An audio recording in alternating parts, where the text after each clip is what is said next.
The anime opens with a scene of a man sleeping beneath a tree. This is our protagonist, Ark. He awakens, startled by the unfamiliar surroundings around him. What surprises him even more is when he looks down at himself and finds that he's wearing a strange silver armor, one that resembles the armor of knights. He begins talking to himself, saying, "I know this armor well. This is Plinus's sacred armor, the one that resists both fire and light." He remembers that this was the same armor he used in the game he used to play, and the name of his character in that game was also Ark. He notices that all the equipment he had in the game is now physically in front of him, things like the Titanios shield and the thunder sword, Gladios. He starts to doubt reality, wondering if this might all just be a dream. But when he grabs the sword and feels its weight, the realistic sensation convinces him otherwise. This is no dream. Curious to test out the skills he once had in the game, he holds the sword and slashes toward the forest. The strike is incredibly powerful, obliterating everything in its path. Ark is stunned by the force and asks himself, "Can I actually use magic too?" He tries, and to his amazement, a fireball bursts from his hand, incinerating an entire tree. He's shocked even more. His in-game character was a holy knight, and holy knights couldn't use magic. But it's now clear that Ark has inherited skills from multiple classes. He realizes just how immense his current power is, and decides to test all his abilities and continue growing stronger. But suddenly, hunger strikes him. He searches through his armor and realizes he has no food or money. "I need to find a nearby village to get food, or anything useful," he says. He decides to use a magic gate to teleport somewhere populated, but the spell fails. Standing atop a cliff, he understands that the gate only works if he's previously visited the location. Then he remembers another ability, the instant transfer skill, which lets him teleport to any place he's seen with his own eyes. Excited by his newfound power, Ark heads down to the river to drink. He removes his armor and approaches the water, but is shocked when he sees his reflection.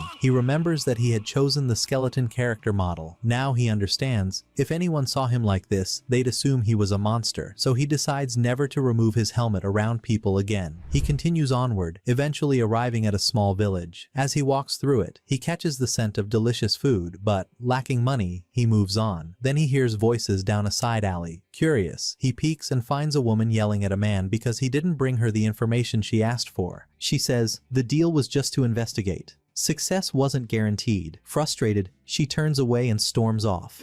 Ark smiles in surprise. He recognizes her. It's Elf. He rushes after her, but once he turns the corner, she's already gone. He suddenly finds himself standing in front of the mercenary guild. So he enters to ask for a paid mission. The clerk informs him that he needs a license first, but before that, he must pass a simple test. He must kill 3 targets. They can be monsters, wild beasts, or bandits. Ark agrees and heads off to complete the mission. He quickly defeats 2 beasts, leaving 1 target remaining. He hears something moving in the bushes, approaches, and sees a massive creature. "Finally, a real monster," he says joyfully. With a single strike, he cuts it clean in half. He bags the corpses and keeps moving. While walking back, he hears more noise. A carriage under attack by a group of bandits with 2 girls trapped inside. One of the bandits approaches them, a malicious grin on his face. Ark hesitates. He doesn't want to kill humans, but then hears one of the girls scream as the man tries to assault her. In that moment, Ark appears behind the man and ends his life with a single blow.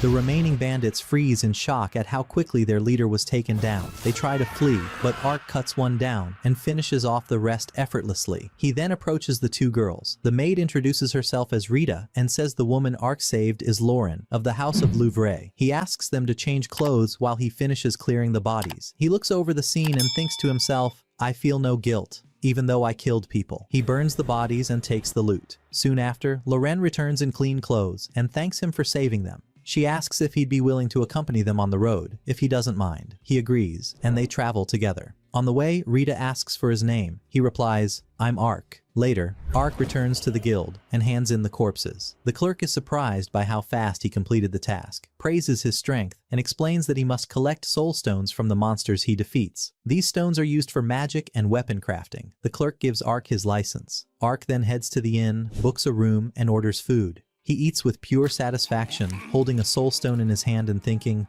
"This isn't just a game, this is a real world." He grows more excited for what lies ahead.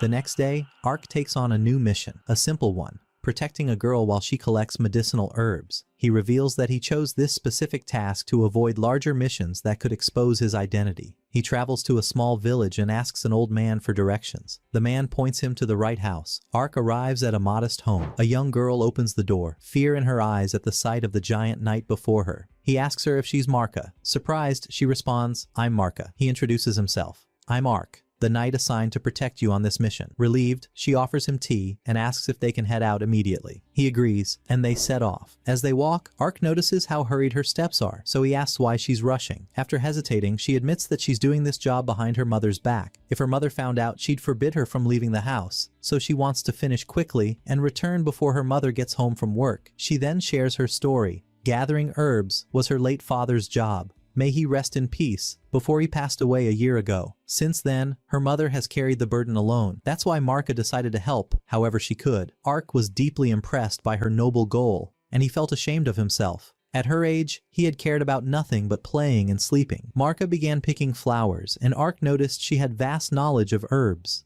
She told him that her father had taught her everything before he passed away. Amidst all of this, Ark sensed a strange movement coming from the tree in front of him, so he told Marka to stay put and not move. He approached the tree, expecting a monster or some strange creature to appear, but what emerged was merely a small squirrel. Ark decided to try a healing skill on it, and indeed the skill worked. The squirrel recovered and seemed overwhelmingly joyful. Marka laughed and said, "It looks like it wants to stay with you forever," then told him he must give it a name. After thinking for a moment, he named it Panta. The squirrel leapt with joy when called by that name. Shortly after, a villager appeared, clearly exhausted, warning them that the forest had become a haven for strange and dangerous beasts. Meanwhile, the old man who had helped Ark that morning approached a woman, asking if she had sent her daughter, Marka, into the forest. That woman was Yona, Marka's mother. She was startled by the question and told him that Marka was supposed to be at home, but the old man informed her that he had seen Marka leaving early that morning, heading into the forest with a large armored knight. He assured her that her daughter was safe, as she was not alone. Back in the forest, Marka shouted that she had finally found the tree she had been searching for, and ran towards it in joy. But at that moment, Ark sensed danger, and ordered her to move away immediately. When he turned around, he saw a giant lizard emerging from between the trees. Marka fell to the ground, paralyzed by fear, as the monster lunged toward her with its claws. But suddenly, Marka vanished from sight. Yes, it was Ark who had pulled her away with incredible speed just before the beast could reach her. The creature roared in frustration, and began spewing a toxic mist in all directions. Ark used a teleportation skill and escaped with her to safety. From a distance, Ark watched the monster and muttered, "Even mid-level players would struggle against this one." The creature lashed out its tongue, but Ark deflected it with his sword. Suddenly, the monster disappeared and began moving in unpredictable patterns. Ark sensed that the next attack would be lethal, so he fully opened his shield and braced himself. The beast unleashed a terrifying attack capable of turning anything it touched into stone, but Ark blocked it with his shield and survived. The monster then followed up with a rapid series of ferocious strikes. At that point, Ark decided to use one of the Holy Knight's advanced skills. A strange light began to shine beneath the beast, and a massive golden sword emerged from the ground under its feet. With a single strike, the sword cleaved the monster in two. In the midst of all this, Ark noticed something odd. The strange bracelet on the creature's leg vanished the moment it died. Marka and Panta were amazed by what had just happened, and they rejoiced that the danger was over. But Ark looked uneasy. He told Marka not to speak to anyone about what had happened, as he did not want his identity revealed. She promised him she would keep it a secret. Then Ark noticed a large boar in the distance, and told Marka he would hunt it to offer the villagers as compensation. He charged off toward it. Later they returned to the village, and everyone was astonished by the size of the boar Ark had brought. Yona, Marka's mother, was among them. She ran to her daughter and embraced her tightly, saying she had feared something terrible had happened. Ark approached Yona and apologized for allowing Marka to leave without her permission. But Yona understood the situation. When she learned that her daughter had been helping her, she thanked Ark for protecting her. As the sun set, Ark bid farewell to Marka and her family and resumed his journey. That night, deep in the forest, we see a group of soldiers fighting a beast similar to the one Ark had slain. The battle was extremely difficult, and they barely managed to defeat it. The moment the creature died, the same strange bracelet Ark had seen before vanished. A blonde-haired soldier approached the commander and informed him that the battle had cost them many lives and injuries, and insisted he see something for himself. When the commander saw the corpse of the creature Ark had killed, he deduced that a single person must have defeated it in one blow. He was astonished and began to wonder, how could someone so powerful be in the same region as them? At that same time, we see Ark sitting in his room, eating with Panta, thinking to himself, starting tomorrow, I'll take on harder and more dangerous missions than before. Time passed. One night, Ark was walking inside a dark cave. Sounds of footsteps echoed, retreating, and frightened faces could be seen. In a single moment, Ark took them all down. They were a group of bandits, and this was a new mission from the guild to eliminate them. Amid the chaos, Ark noticed a strange curtain hanging inside the cave. He approached to see what was behind it, and was shocked to find a mountain of gold hidden there. He was thrilled at the thought of keeping it for himself, but what caught his attention even more than the gold were the open iron cages and empty food bowls scattered across the floor. He deduced that someone had been imprisoned here and had vanished, but he didn't care much, and began collecting the gold to continue on his way. Meanwhile, in an entirely different location, a magnificent palace stood. Inside, a man who seemed like a leader sat as his servant approached with a confidential report. The report stated that a mercenary squad had failed to kill Rowan, the daughter of the governor of Louvret province. It became clear that this man was the Marquise, the governor of Dento province, and he was the one who had orchestrated the attack on Lauren. The Marquise was shocked and said, "How does an entire mercenary squad fail against a mere girl?" The servant replied, "All the guards were killed, but it seems another mercenary crossed paths with them by chance and eliminated them." The Marquise grew furious and shouted, "One man? How is that possible?" He asked about the beasts they had brought from the Eastern Kingdom, only to be told both were dead, as they were still in the testing phase. Then he inquired about Prince Dacarius and why he was targeting Louvret province. The servant explained that a major conflict was brewing between the Eastern Kingdom and the Western Kingdom, and that their Northern Kingdom had two princes,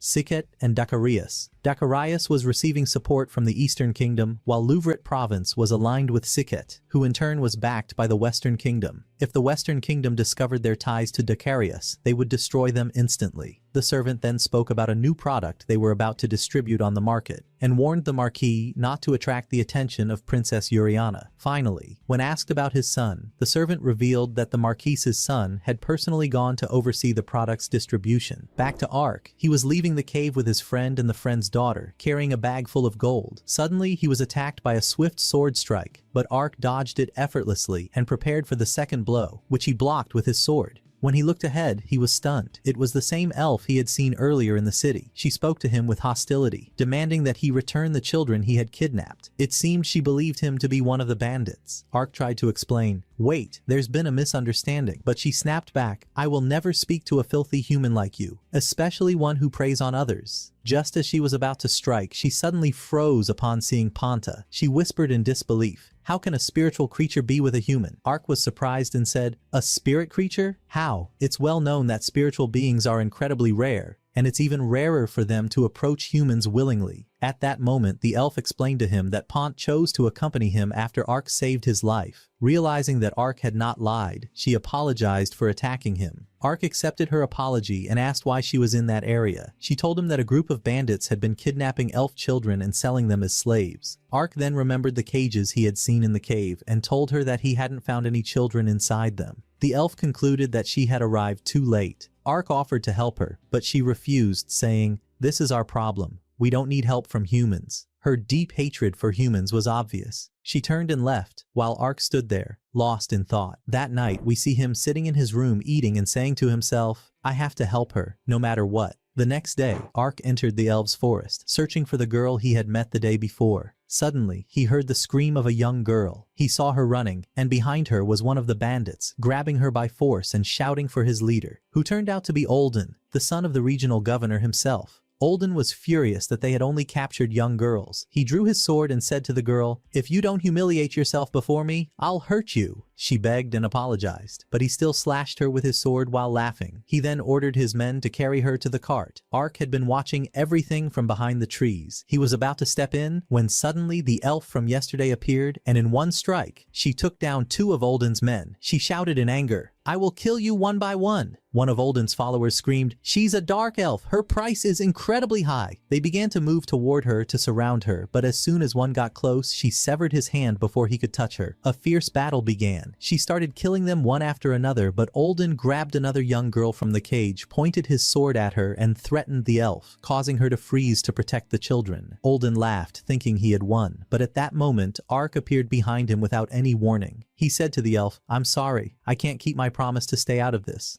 Then he struck Olden so hard that he collapsed unconscious. The threat was over. The elf moved swiftly, and within seconds, the two of them eliminated the rest of the group. Then they rushed to the children to make sure they were okay, only to notice magical collars around their necks. Ark asked her about them, and she told him that these collars prevent them from using magic, which is why they couldn't escape. He asked if she could remove them, but she said no, as the enchantments were far too complex. Ark then used his curse-breaking magic and succeeded in removing the collars. The elf was astonished by his abilities, but the greater surprise came when he healed the injured girl using healing magic. In that moment, she realized that Ark wasn't just any knight. He was incredibly powerful. After freeing the children, the elf summoned her magical bird and sent a message to her tribe, asking them to come collect the children. Indeed, 2 elves arrived, took the children, and left. Then the elf asked Ark, "Who exactly are you?" She told him, "You possess unnatural magic and skills." Ark smiled and replied, "I'm just a warrior, and this bird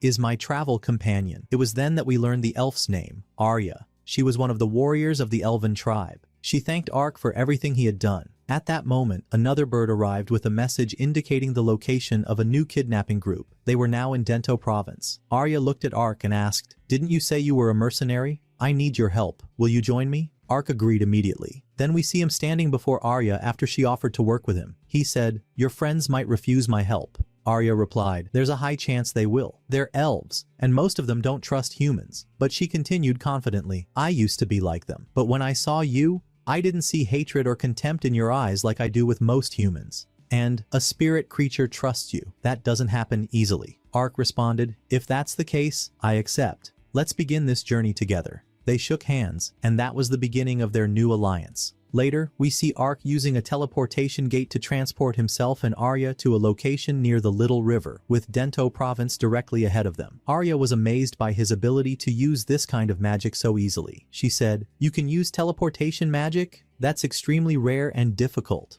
Ark replied, "It will be very useful in our mission to rescue the kidnapped elves, but we must move carefully so we don't draw attention in the city." Shortly after, we see them in the streets, where Arya told him they were waiting for one of her allies, named Danka. Ark was excited, thinking that a beautiful elf girl would arrive, but he was disappointed when he heard a man's voice beside him. His hopes were crushed when Arya introduced the man as her friend Danka. Danka asked Arya about Ark, and she introduced him, saying, "He's the mercenary who helped me and agreed to join the mission." Then we see them sitting in a restaurant. Arya offered food to Ark, but he refused, even though he was hungry, because he couldn't remove his helmet. If he did, they would discover that he was a skeleton. Arya later told him that Danka wasn't just a friend, but also a warrior from her tribe. However, Danka seemed uneasy about Ark and talked a lot about irrelevant things. Arya tried to calm the situation and told Danka, "Ark is very powerful, and he can use teleportation magic." Danka was surprised, especially when he saw Pont and realized Ark had a spirit companion. That's when he started to believe Ark could be useful. He then asked Arya where the girls were being held. She replied that they were in the entertainment district, but since it was very active at the moment, they would wait until nightfall to move. Ark told them he would run some errands and return within an hour. He then took Ponta and set off. After his departure, Danka said to Arya, "I'm surprised you placed your trust in a stranger." She replied frankly, "If it weren't for Ark, I would be broken now. At this point, I see myself as a failed warrior. I'll never be like my sister even." Danka responded, "Even is indeed strong and would have finished the mission quickly, but this isn't the time for comparisons. With time and experience, you'll become like her, even stronger." Then he asked, "Can we really trust that man?" Arya looked at him with confidence and said, "Of course we can." Meanwhile, Ark had sold the loot he obtained from the gang, bought food with the proceeds, and chose to eat alone so that he wouldn't have to remove his helmet in front of anyone. We then moved to the prison where the elf girls were held. One of the guards informed his comrades that the delivery had been scheduled. They would hand over the girls the next morning. But one of the girls stood and declared, "Someone will come to save us, and when they do, all of you will be as good as dead." The guards mocked her and laughed, dismissing her words as nothing more than a fantasy. Night fell, and our team began to move, unaware that someone was observing them from a rooftop nearby.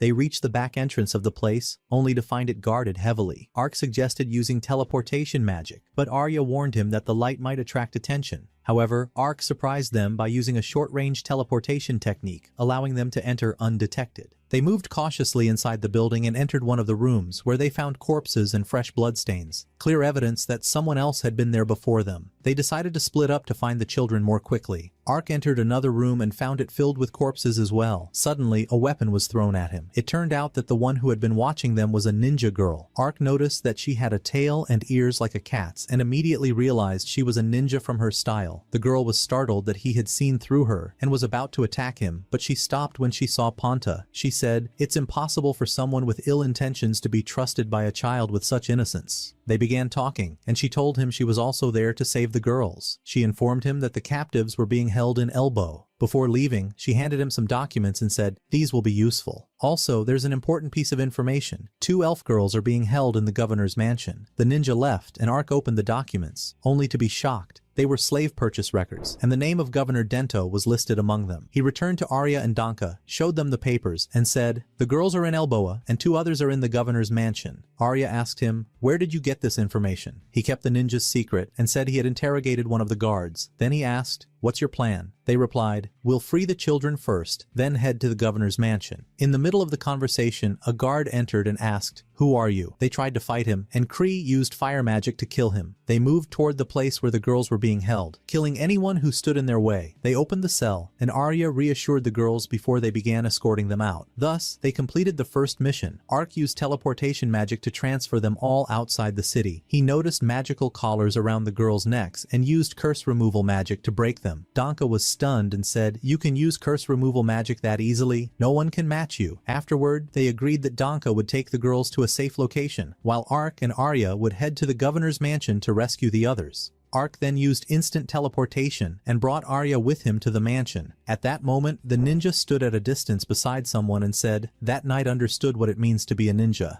I have a feeling we'll meet again soon." We then cut to a scene inside Governor Triton's mansion, where 2 elf girls were being brutally tortured, and even assaulted without mercy. His son, Olden, was present, the same one Ark had previously defeated when rescuing an elf girl. Triton scolded him for his failure and said, "You're a disgrace, useless. You let the elves be taken from you." Then we see Ark carrying Arya, using instant teleportation to reach the top of the mansion. Arya said confidently, "I'm sure the governor's room is at the top." Ark was surprised by her certainty. She also told him that they must proceed quietly, but upon entering the mansion they suddenly came face to face with guards. Ark tried to control the situation, but during the fight, his sword accidentally struck a bell, shattering it and triggering the alarm, which echoed throughout the mansion. They quickly escaped from sight. Ark disguised himself as a statue to avoid detection. Once the guards left, they resumed moving. Meanwhile, Triton was still in his room. When he heard the commotion, he grew furious and went out to investigate. His servant told him that someone had broken into the mansion and appeared to be after something. He shouted, "Act immediately! Capture them!" Suddenly, the door behind the servant exploded open, sending him flying. Ark and Arya entered in a grand and fearsome scene. Triton asked, "Who are you? What are you doing here?" Arya answered boldly, "We came to take the elf girls you imprisoned." The girls rejoiced at the sight of their rescuers and recognized Arya. At that moment, Olden panicked and tried to escape, but before he could move, Triton stepped forward. Arya struck him with a powerful blow to the lower abdomen, knocking him to the ground, then rushed to free the girls. At the same time, Olden tried to flee unnoticed, but Ark appeared in front of him and said coldly, "You won't escape from here." Olden fainted from sheer fear. As Ark tried to lift him, his hand touched the wall, which suddenly collapsed, revealing a secret room. Olden dashed inside and found a massive treasure hoard. Gold everywhere. Ark called out for Arya, but she was busy torturing Triton, telling him he had broken his pact with the elves and deserved punishment. She handed him over to the elves and told them, "Do with him as you please." Ark returned to the secret room and began gathering some of the gold. Suddenly, the girl entered and saw him. She asked in surprise, "What are you doing?" He replied seriously, "If this gold remains here, someone might use it to start a new organization to capture elves."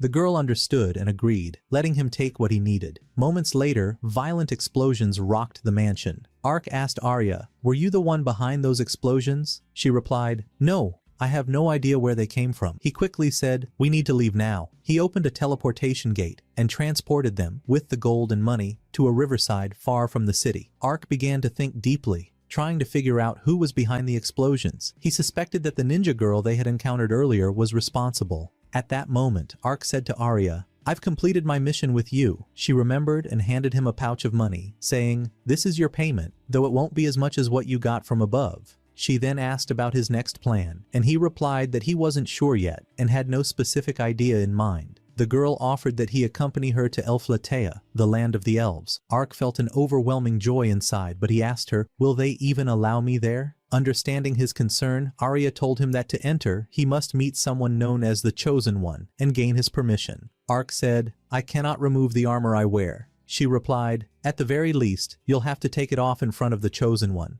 She then asked, "Why don't you want to remove it at all?" He answered nervously, "You might attack me the moment you see my face." Arya reassured him that she wouldn't. At that moment, Ark began to remove his armor, and to her shock, she discovered that he was nothing but a skeleton. She asked, "What happened? Why do you look like this?" He explained that he didn't know the exact reason, perhaps a curse, but he didn't want to tell her the full truth, that he had been playing a game and suddenly transformed into this character. Arya said, "If you were truly undead, you wouldn't be able to use healing or light magic. Even a creature like Ponta wouldn't have grown so attached to you." She added, "Maybe the Chosen One has the answer," and promised to keep his secret safe. Ark agreed and extended his hand for a handshake. She shook it, marking the beginning of their new mission. In the next scene, we see the capital, Olaf, where King Carlin was seated with his children, discussing the assassination of Marquis Dento, governor of a province. He asked them whether the culprit had been identified. His eldest son, Prince Sect, answered, "No, but there are rumors suggesting the elves were behind it." The king was surprised and said, "Why should we believe mere rumors?"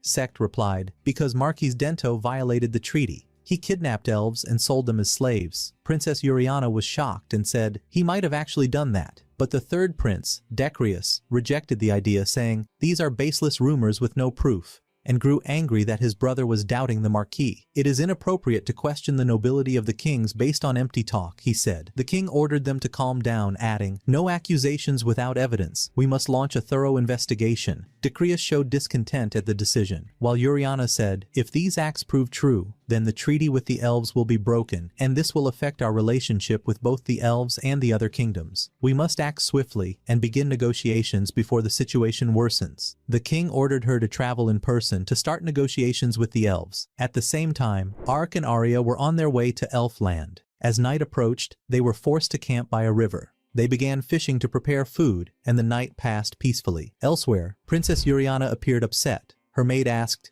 "What's bothering you?" Uriana replied, "I'm sure my brother Carius is involved in the elf trade, and I believe Sect knows and won't stay silent." The maid responded eagerly, "If he falls, then only you and Sect remain for the throne." Uriana grew angry and said, "Don't speak like that in front of me again." She added, "We must focus on our mission. Our next stop is Limbot City, where our sister Syriana is married. I truly long to see her." Meanwhile, Ark and Arya finally arrived in Elfland, specifically the village of Latoya, one of the main elf settlements. Ark stood in awe at the massive, artistically carved wooden gate. Arya introduced herself to the gate guards, and after a short wait, the gate slowly opened. She said to Ark, "You must wait here while I seek permission from the Chosen One." Ark and Ponta sat by the gate, waiting. Time passed. The sun set, and Arya was delayed for quite a while. When she finally returned, she apologized and told him that she had received permission from the Chosen One, the village's ruler, though the Chosen One was a title, not a name. Ark entered the village with Arya, captivated by the tree-built houses and the harmony between the elves and nature. Amid his awe, he noticed a massive tree in the village center. He asked Arya about it, and she replied, "That tree is the Chosen One's home," meaning the ruler lives inside it. They entered the treehouse and found two people inside. Arya introduced them to Ark, revealing that they were her parents. The surprise hit Ark. Her father was the Chosen One, and his name was Dylan. Her mother's name was Glennis. Ark thought to himself in shock,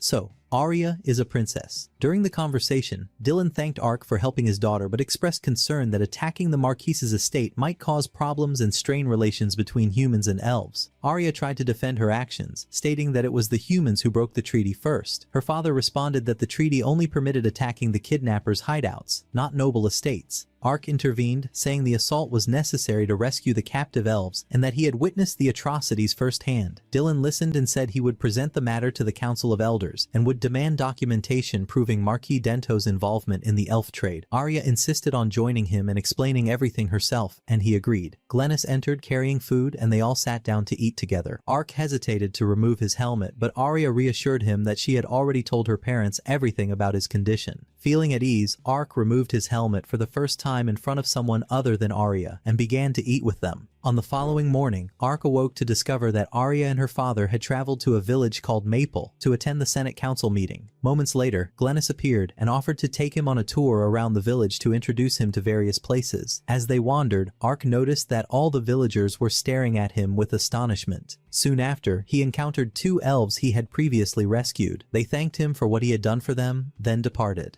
The moment they left, Glennis surprised Ark with an unexpected request. She wished to duel him. At the same time, we moved to the village of Maple, where the Senate Council meeting was beginning, attended by the leaders of all the villages. Dylan began by explaining the situation, clarifying that they had attacked the mansion with the intent to rescue the captive elven women. However, one of the elders objected, saying that breaking a 400-year-old treaty was a crime that could open the door to war. Another elder suggested sending a message to the kingdom of Rodan to justify their actions. Suddenly, a third elder stood and warned that disclosing the details of what had happened might push the humans to demand the surrender of the attackers, an act that would portray the elves as weak. The discussion quickly became heated, but the chief interrupted them all, affirming that it was the humans who had broken the treaty first. However, attacking a marquise in his own mansion was a grave matter, and if news of it spread, it could cause further escalation. He emphasized that the operations to liberate the elves must continue, but with extreme caution. Meanwhile, the scene returned to Ark and Glennis, who were preparing for their duel. Ark was hesitant, afraid he might hurt her, but she reassured him, saying, "Don't worry, I'm not just Arya's mentor, I'm also one of the elves born with innate power." She added, "Since you'll be accompanying my daughter on her journey, I must test your strength." The battle began. Glennis launched into a swift attack. Ark tried to dodge but was struck and knocked to the ground. Nevertheless, Glennis began offering him advice on his combat style, then called out to him again, "Come on.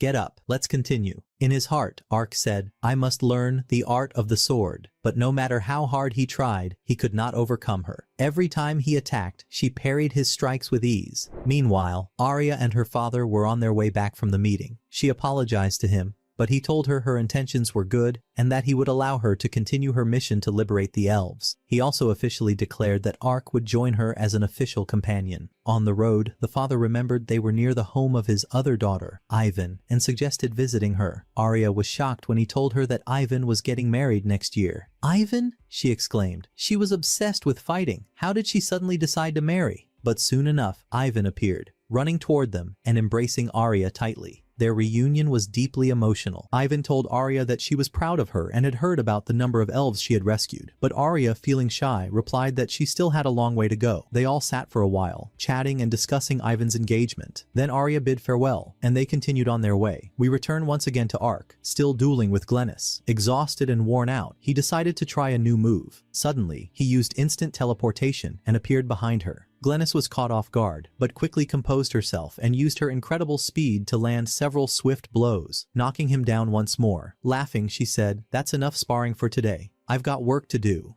Ark sat on the ground and said to himself, "She possesses a level of skill that's no joke. Even if my stats are high, real power requires more than just numbers." That night, as everyone gathered, Dylan came to inform them of the results of the council meeting. He said, "The council has decided to investigate the elven abduction case further, while continuing the rescue of those still imprisoned. That's why we need your help, Ark. As a companion." He added, "The Chosen One can't give you much gold, but he can offer you valuable information. There's a spring near a kingdom called Crown Sovereign, and it is said that this spring can dispel any curse." Ark asked about the location, and learned that Crown Sovereign is a vast forest where giant trees grow, and where the Dragon Lord, the most powerful type of dragon, resides. Because of its presence, humans avoid the area. Ark asked, "Then how will we enter?" Arya replied that the elves might request permission to enter, and if granted, she would accompany and assist him. Ark smiled and said, "I would be honored to defend you with my sword." Later that night, as Ark lay in bed, he began to reflect on the curse that afflicted him. Could it be?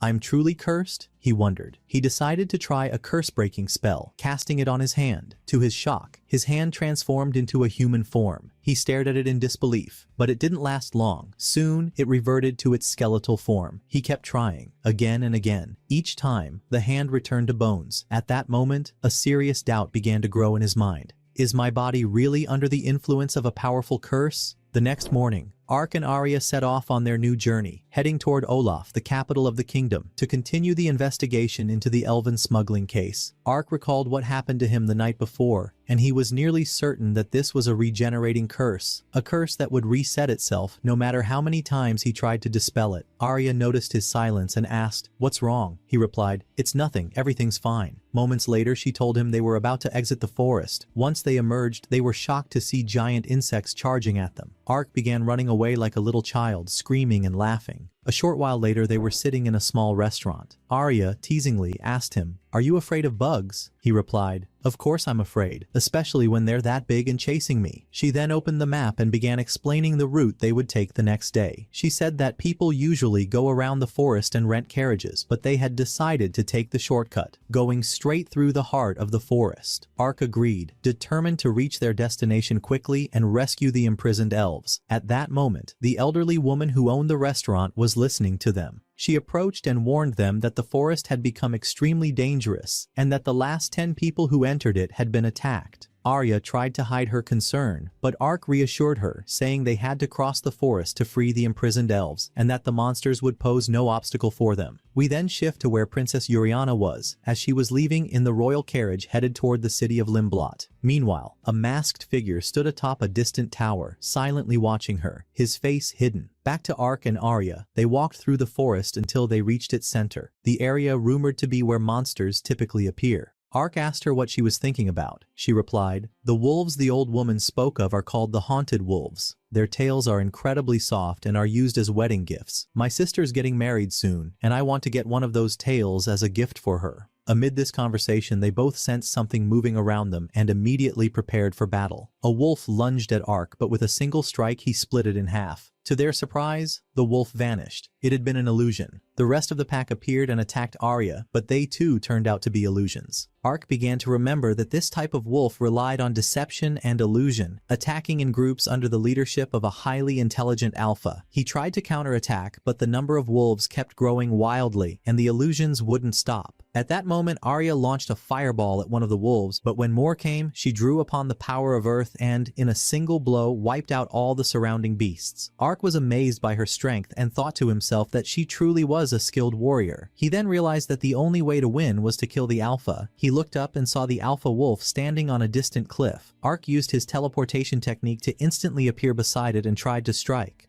but the wolf dodged. He noticed a familiar bracelet on the wolf's leg, the same kind he had seen before on the lizard monsters. Suddenly, another wolf appeared behind him and launched a sneak attack, but Ark's cloak automatically unleashed a magical strike, sending the wolf flying. Ark seized the opportunity and shattered the bracelet on the alpha wolf's leg. The wolf then stood, looking around as if confused about its surroundings. It let out a loud howl to call the pack, then withdrew without attacking Arya. Arya arrived at that moment and saw the bracelet disappearing. Ark explained to her what had happened and told her he had seen the same bracelet on the lizard beast. He concluded that the presence of these monsters was no coincidence. Someone was behind all this. Arya then took one of the wolf's tails to gift to her sister. Soon after, we see Princess Yuriana's carriage continuing on its path. Her maid Verna spoke to her and asked, "You seem tense." The princess replied, "This mission was ordered by the king, and it's supposed to be secret, but I don't feel safe. I suspect that my brother is involved in the slave trade." Suddenly, the carriage shook as enemies appeared on the road ahead. At that same moment, Ark was waiting for Arya to finish, contemplating his abilities. "I have so many skills, but if I don't know how to use them properly, they'll go to waste." He then decided to ask Arya to train him, but suddenly Ponta sensed something and began to move. Ark told Arya to stay put and followed Ponta. Meanwhile, back at the carriage, it was surrounded by enemies with only Yuriana and Verna inside. One of them approached the door. Verna readied her dagger, but in a fatal instant, she was stabbed through the heart. The princess panicked and rushed to her, only to be stabbed as well. The mercenaries stood overjoyed, revealing that a traitorous soldier had helped them and handed their leader the princess's pendant. But in the midst of all this, Ponta jumped onto the traitorous soldier's face. As he struggled to pull her off, Ark appeared, grabbed his arm, and broke it. Ark stood unfazed, his eyes fixed on the princess. The mercenaries attacked him from behind, but their attacks had no effect. Suddenly, the wolves returned and helped Ark, repaying him for what he did for their leader. Ark swiftly eliminated the mercenaries, then rushed to save the princess. He used a magical resurrection spell and successfully healed her, then healed Verna as well. He tried to save the other soldiers, but some of their injuries were too severe for him to treat. The princess slowly opened her eyes and saw Ark surrounded by a golden aura, mistaking him for an angel before fainting again. She later awoke to Verna's voice, shocked because she had seen her die. Verna told her, "I woke up without a scratch." That confirmed to the princess that it wasn't a dream. "It must be a miracle," she whispered.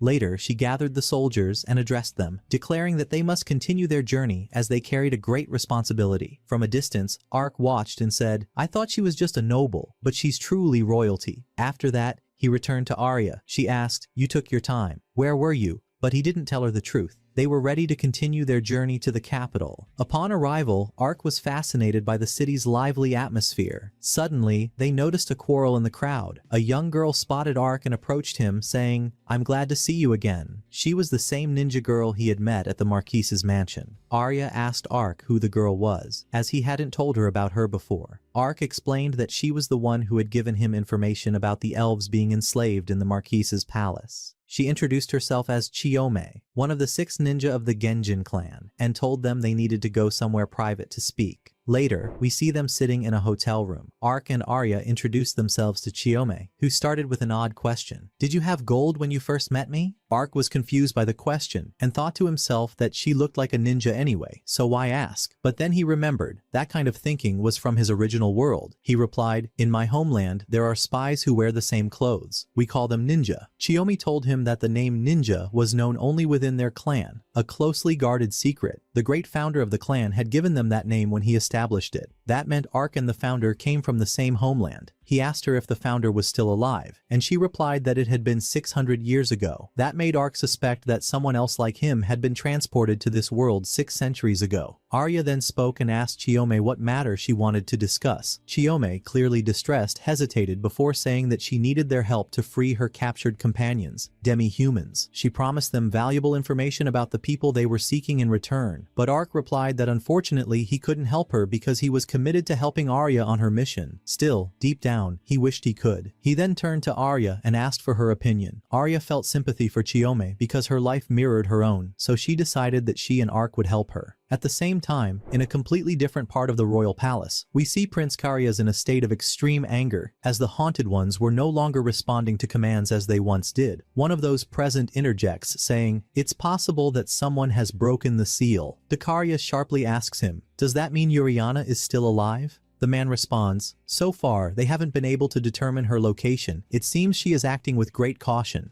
Karyas ponders, wondering, could it be that she is with the elves and negotiating with them? But Stryon, his escort, intervenes and clarifies that all intelligence indicates those behind these actions resemble the elves. Dakaros becomes more anxious and wonders, could they be targeting my life? Stryon replies, "You have a safe house. It's best to hide there temporarily." After the prince departs, we see Stryon standing still, wrapping around his hand the necklace the princess had worn during the attack. We now return to the group inside the forest. Ark asks Chiyome about the Great Founder, and she replies that he was a human named Hanzo, who gathered oppressed humans and beast folk and protected them under his care, thus founding their clan. Ark becomes certain that Hanzo was a transferred human like himself, and probably Japanese based on the name. They then arrive at a place called Atsat, the largest slave market in the capital. The market is crowded with beast folk, and we overhear 2 individuals speaking, saying that they are close to reaching the required number before the delivery. We discover that they are acting under the orders of Prince Karyas. Inside one of the cells, we see the bodies of dead individuals covered up. Back to Chiyome. She explains the plan to everyone, clarifying that Atsat is the most important slave prison in the capital, and if they attack it directly, it will draw attention and may provoke a response from the royal army. She proposes a direct assault followed by a swift escape, because at the same time, her comrades will be attacking 4 other slave markets. Ark realizes that Atsat will serve as bait, but this could put the prisoners inside at great risk. Chiyome responds sadly, "Not everyone will survive, but we must sacrifice some to save the rest. With Buam's support, we can reduce the number of casualties." Preparations begin. Ark suggests using teleportation, hallucination, and Chiyomi recalls what she saw in the Marquis's palace, becoming certain it was real, and that Arc uses a technique similar to the Chrono Gate employed by the founder. Arc asks her about the story, and she excitedly replies that this is the exact same technique the founder used. Arc tells her it's just a spell, and that he only uses it to rescue the prisoners in Atsat. Chiyomi informs her comrades and moves to alert everyone that the attack will be tonight. We move to Arc and Ariane as they prepare and go to eat. Then we see them at night in the forest with Arc wearing a mask for disguise. Chiyomi arrives with a member of her clan named Gali, and she tells them he is one of the 6 ninja. Arc is surprised by the name, as he recognizes it as the name of a famous ninja from his world. He asks Chiyomi, "Is your real name Chiyomi?" She replies, "No, that's just a title among 6 titles granted to the most talented in the clan." Arc becomes certain that Hanzo came from his world, since he used famous ninja names as titles. The attack begins. Ariane and Chiyomi strike from the back gate, while Arc and Gali head to the front gate to distract the guards.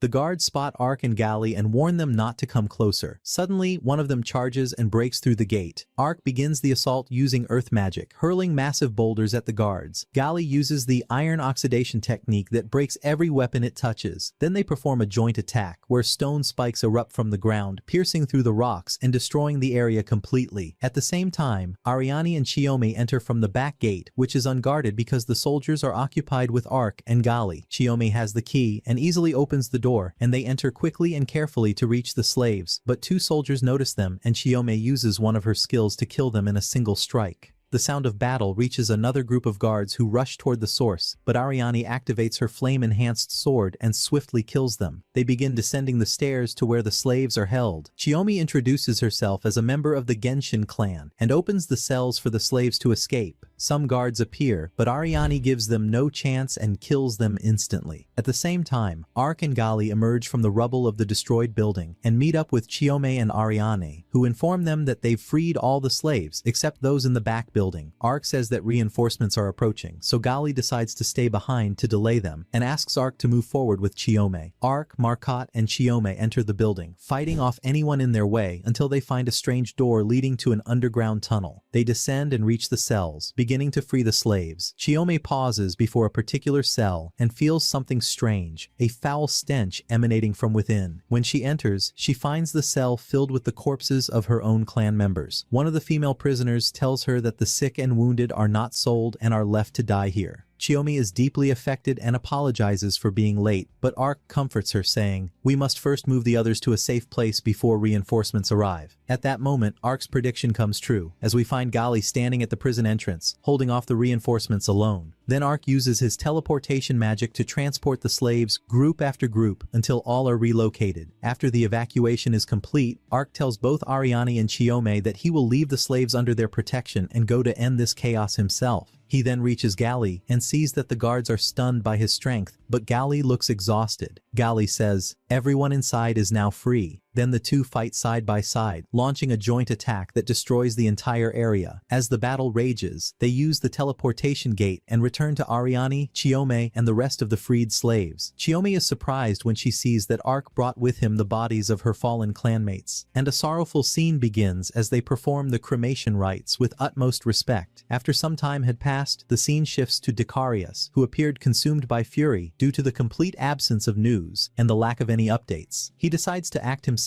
and investigate the situation, but just as he stands still, he is taken by surprise when he is suddenly stabbed by his trusted servant, Sterion. Dicarius collapses to the ground, stunned and unable to comprehend what had just happened. In a trembling voice he asks, "Why did you do this?" But it is already too late, for he breathes his last breath. Suddenly, a strange man enters and thanks Sterion for his betrayal. It turns out that this man is none other than Prince Sect himself, and it becomes clear that he was the one who orchestrated everything from the beginning, waiting patiently for the perfect moment to eliminate Dicarius. With a wicked smile, he admits that he was also the one who pulled the strings behind the conspiracy involving Princess Yuriana. Sterion then hands him Yuriana's pendant, explaining that it was brought by one of the fleeing soldiers, and that everyone now believes the princess has been killed. Sect decides to officially announce Yuriana's death, claiming that she was murdered in a conspiracy plotted by Dicarius. He throws the pendant beside the corpse as damning evidence. As he walks away, he leans toward Dicarius's lifeless body and whispers, "This was your end, because you betrayed the Eastern Kingdom." Then he adds slyly,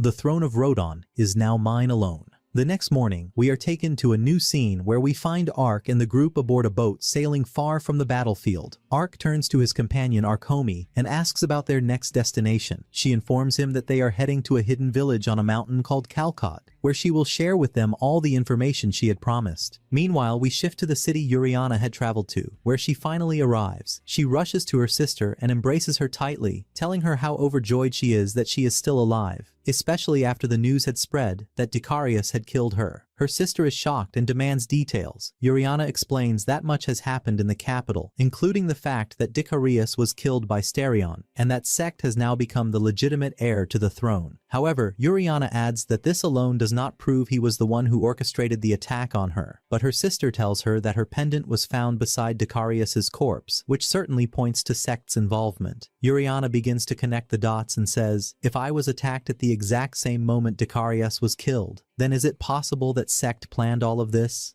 Still, she realizes that the most important thing now is that she is alive, and she prevents her sister from informing the king. She insists that the matter must remain a secret, and she requests her sister's help in continuing her mission regarding the elven negotiations, as the future of both elves and humans now hangs in the balance. We return to Ark and Arya, who had separated from the rest of the group. Arya sends her bird to Danka to deliver the information they have uncovered. As they travel, they recall the information Hanayome had shared with them, revealing that the captured elven slaves were sold in the kingdom of Revilion, which is the Eastern Kingdom. They immediately decide to journey there. We then move to the kingdom of Revilion and arrive at the capital, where the imperial palace stands. News reaches the emperor that Dicarius has been killed by Prince Sect. It is revealed that the emperor had been the one supplying him with the monster rings. He asks about Princess Yuriana and is told that she has died. It becomes evident that the emperor had a role in the events and that he had planned for monsters to attack her but failed. He deduces that she wasn't killed by monsters but by someone else, and he realizes that Sect must have been behind it all. He inquires about a man named Famba and is told that the Nation Breaker plan is proceeding as intended. In another scene, we are taken to a vast desert teeming with gigantic monsters, dragons, colossal worms, and more. Amidst them stands a mysterious, awe-inspiring figure whose face remains hidden. We return to Ark and Arya as they make their way toward the Eastern Kingdom, crossing a desert region where the skies are swarming with flying creatures that resemble small dragons, called wyverns. Arya lifts her gaze to the sky and remarks that there are far too many wyverns, which is why messenger birds cannot pass through the area. She explains that she has been completely unable to contact Danka. At this moment, Ark tells her that he has a plan to eliminate these creatures. He begins his preparations, then unleashes a massive spell that lights up the sky with lightning. The electric strikes rain down upon the wyverns, sending them fleeing in terror. Ark then lets out a sinister laugh, as if a demon had awakened inside him. But as the storm clears, he turns and sees Arya and Pont lying on the ground, wounded from the overwhelming force of his spell. He rushes to them to offer aid. At the same time, a figure is seen watching Ark from atop a mountain, holding a scroll and writing down everything he observes. Sometime later, we find Ark, Arya, and the rest of the group sitting in a small inn, discussing where they will go next. Arya begins explaining the route that leads to the Emperor's palace. However, Ark notices that she seems tense and troubled.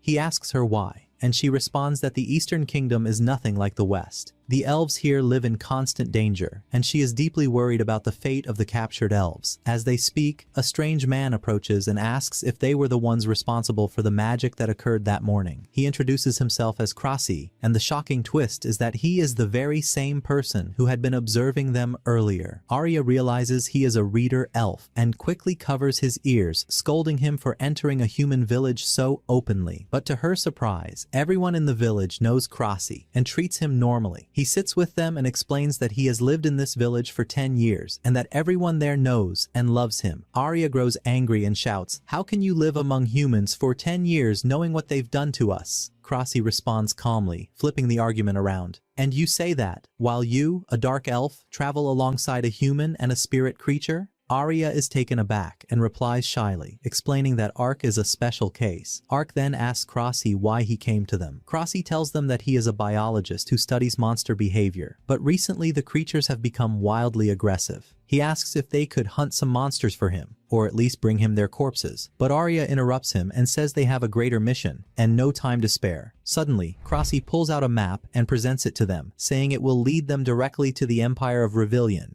Arya, surprised, looks at him and asks, "Were you eavesdropping on us or something?" But Ark quickly interrupts her and says that this map will be extremely useful to them. Crossy also promises to give them a copy of his research book on the monsters. Ark becomes visibly excited, glancing at Arya with a childlike look in his eyes, and asks her if they should accept the mission. Instantly, she agrees. Crossy informs them that he will wait for them at the village gate in the morning. As night falls, we see Ark and Arya alone together in a room. Arya sits in silence, reflecting on the idea of how elves and humans could ever coexist. The night passes and dawn breaks. They meet Crossy, apologize for the delay, and begin the journey. They ride in 2 carriages, but Arya grows uneasy and complains about the smell. Crossy reveals that the carriages are carrying monster corpses. They are using them as bait to lure the sandworm. Ark, curious, asks for more details about the monster they're hunting. Crossy explains the worm is 5 meters long, hides underground during the day, and emerges at night to hunt. Its weakness is fire, and it typically appears in wyvern-inhabited areas. As he finishes explaining, Arya notices that the other carriage has vanished. Suddenly, a gigantic sandworm bursts out from beneath the earth. It's nearly 30 meters long. Ark is stunned and says he's never seen a creature like it before. Arya sees that the other carriage has been destroyed, and that the man inside it is injured. She immediately launches a fire attack at the worm, but it has no effect. The worm charges at them, but Ark jumps in at the last second, grabbing the beast with superhuman strength and slamming it into the ground. At the center of the worm's body, they notice what looks like a ring. When Ark defeats the creature, the ring disappears. They take the monster's body back to the village. Crossy gives them the map and the research book, thanking them for their help. Arya looks at him and asks, "Why do you live among humans?" Crossy answers simply, "Because I love them." He continues saying that people who've never lived among humans often have a negative perception of them, but those who truly know them can see another side entirely. He adds, "I believe that one day, elves and humans will live together in peace." Arya shakes her head and replies, "That's nearly impossible." But Crossy surprises her, saying there is a city called Lambra, where the ruler married an elf woman. Arya gets flustered and assumes he's suggesting she should marry a human, but Crossy quickly explains that the elf woman had been a worshipper and the ruler saved her life. That's how their love story began. Arya falls silent. The group bids Crossy farewell and continues on their journey. Later we see Ark and Arya standing in front of a large gate, the entrance to the city of Kaisk, which lies on the border between 2 nations. Officially, they have now entered the Eastern Kingdom. The moment they arrive, they notice heavy security throughout the city, which makes sense given its location. Arya realizes that finding information about the elves here will be far more difficult, so they decide to split up and search separately, agreeing to meet again at sunset. Each of them sets off through the city, gathering what information they can. Ark continues asking around until sunset. Sitting down to collect his thoughts, he recalls that he heard about a fortress in the east that emits strange noises at night. He also learned that monsters have started appearing at the city's edges and that there have been numerous disappearances lately. However, there's still no information about the elves. He decides to meet up with Arya, but suddenly he hears a scream. He rushes toward the sound and finds a girl being cornered by a group of men. One of them tells her they're going to take her to her friend and moves to attack. Just then, Ark appears and grabs his hand. The others try to fight Ark, but in a matter of seconds, he defeats all of them. The girl runs to Ark and hugs him tightly, trembling with fear.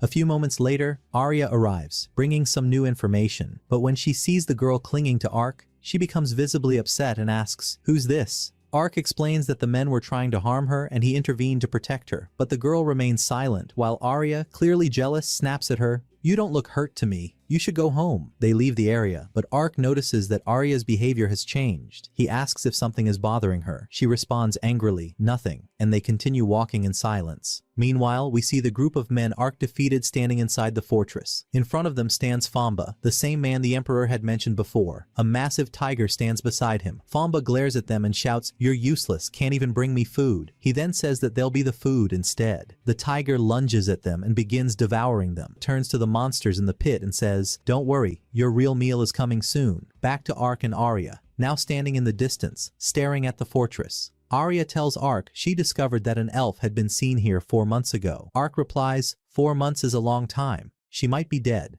But Arya insists it's an important clue. They begin sneaking toward the fortress. Without anyone noticing, they slip into the building. The hallways are eerily empty. Suddenly, Arya steps on a brick in the wall, and a secret door opens. As they descended the stairs, a pungent scent of beasts filled the air. They continued downward until they reached a massive gate guarded by 2 sentinels. Ark lunged at one, while Arya attacked the other, knocking them both unconscious. They opened the door, only to find themselves inside an underground prison. The prison was filled with cells, shells, and Arya noticed a patch of animal fur lying on the ground. They kept moving forward until they reached another door. Upon opening it, they discovered a vast subterranean space reeking of blood. Amidst this eerie scene, Famba appeared with careless ease and mockery, saying, "Who are you? And what brings you here? You've arrived just in time. I was about to feed my beast." Then his gaze fell upon Arya, and he admired her. He said, "You will be mine from this day forth. Kill the scrap beside you and come." Ark tried speaking to her, but was stunned when she attacked him. From her eyes, it became clear that Famba was controlling her. Ark asked, "What have you done to her?" Famba sneered and replied, "You'd better worry about yourself. That's all." During the fight, Arya grabbed Ark and pinned him to the ground. Then she removed the hood from her head, and Famba's face lit up with joy upon realizing she was a dark elf. He commanded her to kill Ark immediately. Ark thought to himself, "Clearly, she is under a spell." He attempted to use curse-breaking magic, but it was in vain. Arya continued attacking blindly. Then we see her standing in a dreamlike realm, where her sister appeared and said to her, "Wake up, you must continue your training. In this weakness, you'll save no one." Back in reality, Arya was still attacking Ark, who refused to strike back and continued his efforts to lift the curse, to no avail. Then he looked toward Famba and noticed he wasn't using any magic. He also saw something strange atop Arya's head, and it seemed he understood what was happening. He called out to Binta, who leapt toward Arya and slipped beneath her cloak, revealing a hidden beast. Ark struck the beast with a powerful fire attack and killed it. Arya collapsed and lost consciousness. Famba spoke with mockery, "Clever Ark. You deserve a prize." That's when they realized he was a beast mage, and his core ability was controlling them. Ark noticed the magical rings in Famba's possession, and understood they were the cause behind the wild beasts they had encountered earlier. Famba said, "Tonight you shall be dinner for my pet." A colossal tiger appeared behind him and threw Ark to the ground. The tiger asked,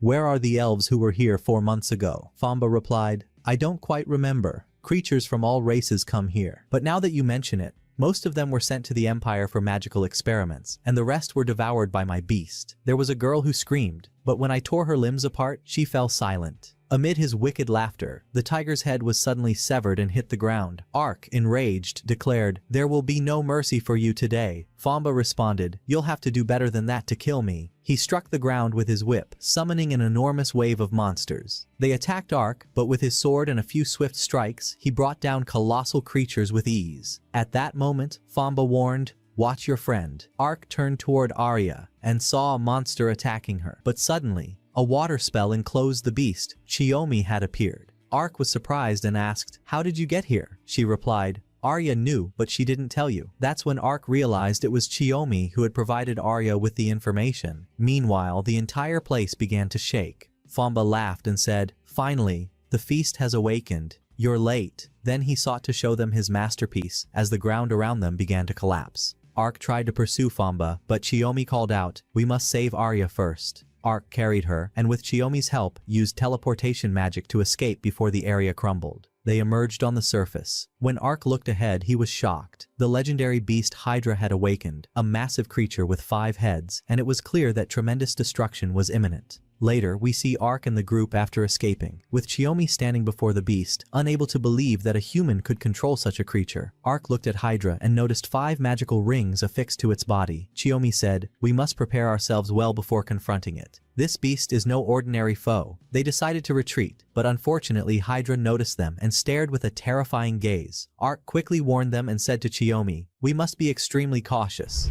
But before they could move, Hydra attacked. Meanwhile, Famba sat watching the scene unfold, laughing confidently, saying, "The failures have been wiped out." Then he added, "But before I go on, my lord, let us return a bit to the past." We go back to Famba's memories. He's seen in his tribe, arguing with some members, saying, "I deserved recognition, not neglect." The elders responded, "Your power is superficial, too weak to stand among the front lines." Next he's shown standing before the emperor, who recognized him and said, "I am a beast mage." The emperor replied, "If you prove your worth to the empire, I shall grant you a position beyond your dreams." Thus ended the memories of the past. Back in the present, Famba stood elated with Hydra's power, his eyes gleaming with joy. He said arrogantly, "With this strength, no one can stop me. Master Bia will bow before me." He then commanded Hydra to head toward the city and destroy everything in its path. Yet, amid the ruins, the group reappeared. It turned out that Ark's shield had activated at just the right moment and saved them. Chiyomi expressed her astonishment. How could this shield withstand a blow capable of leveling an entire fortress? At that moment, they searched for Arya, but couldn't find her. Suddenly, she appeared above them, floating, her body surrounded by strange energy. She said that Famba's control over her was due to a moment of weakness, that she had been aware of everything, but powerless to resist. Then she looked at Ark with a gaze full of strength and determination and said, "We will bring him down, Ark, and make him regret everything he's done to our kind." She added, "Famba thinks we're dead. This is the perfect time for an ambush." But when she called out to Ark, he didn't reply. He stood silently, then said, "Hydra is now heading toward the city. Are we going to let it?" Chiyomi responded with realism, "We can't face a beast like that. Even its name is terrifying. I've heard it can obliterate entire nations." But Ark refused to accept that. With firm resolve, he said, "I'll handle it alone."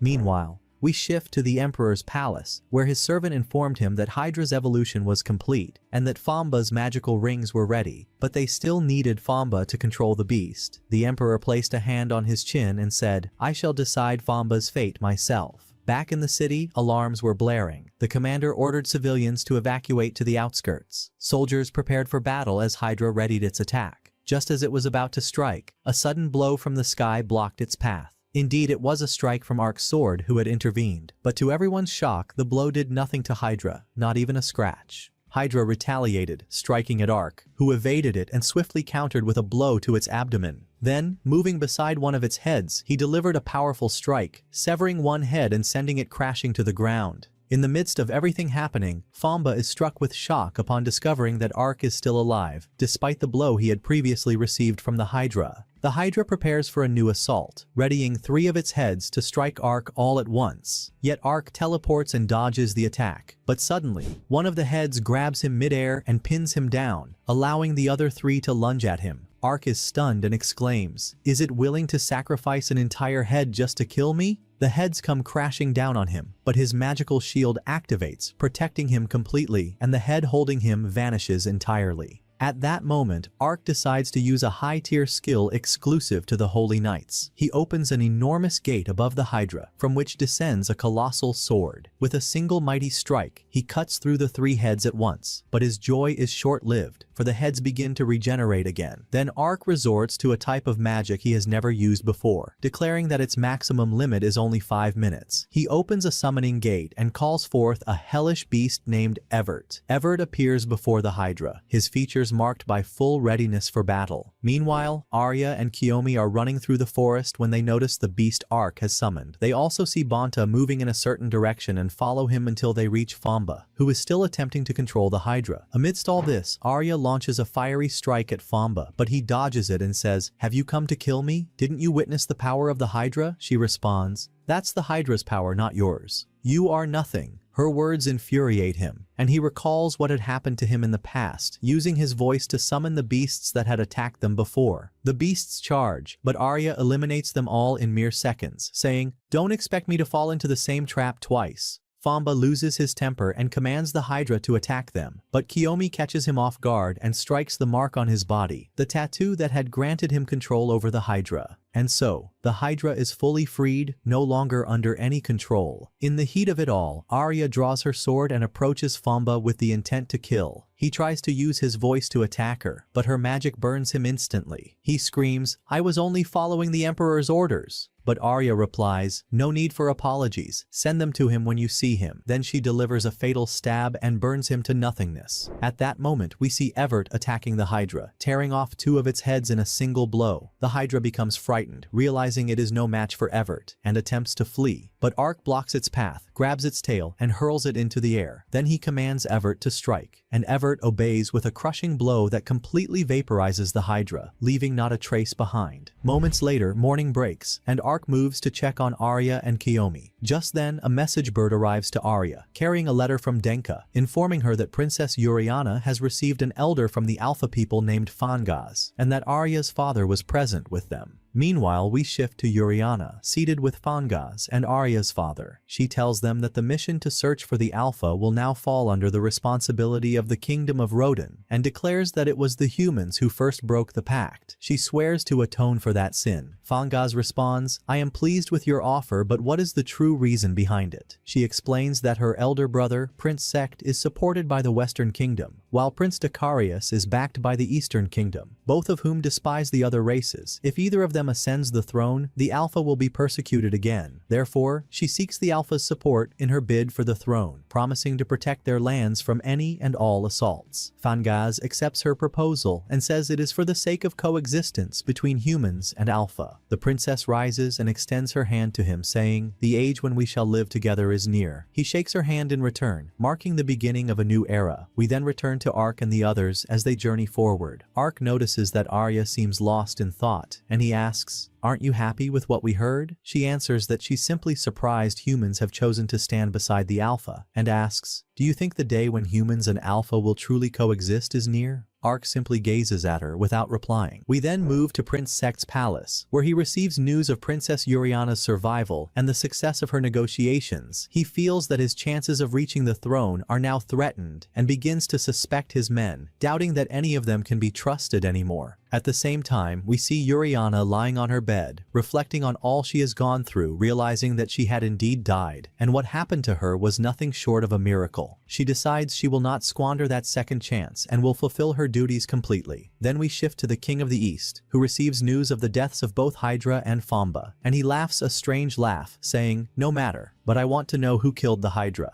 Finally, we see Ark walking with Kiyomi and Arya, saying that he can now return to his simple duties. But the two look at him and say, "You just killed a legendary beast. How can you say that?" Ark removes his mask, prompting Kiyomi to hide behind a tree in utter shock, while Arya laughs and says, "I've never seen you without the mask before." Ark laughs as well and asks her, "What will you do after your return?" Implies that she will take the crown prince to the spring to begin lifting the curse. Ark then remembers that he too bears a curse and must go to the spring for healing. After that, he asks Kiyomi if he may visit her clan. Still hiding, she replies, "All right." And it seems they are heading to Dinha, my friend. And thus, the first season of the anime arc comes to an end. If you enjoyed it, let us know in the comments. Don't forget to hit the like button to support us in continuing to produce new videos. Subscribe to the channel so you never miss an episode, and activate the notification bell to be the first to watch the upcoming ones.